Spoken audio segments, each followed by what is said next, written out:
You ask Tiger to calculate. This deals with linear inequalities with one unknown. The final result is x equal or greater than 4. Let's solve it step by step.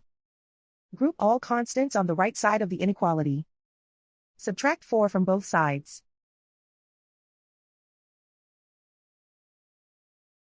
Simplify the arithmetic.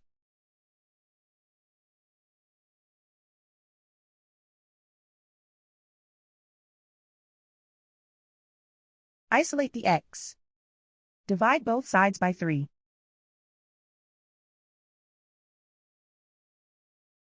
Simplify the fraction.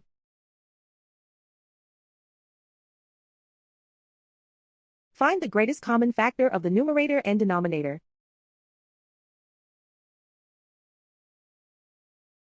Factor out and cancel the greatest common factor.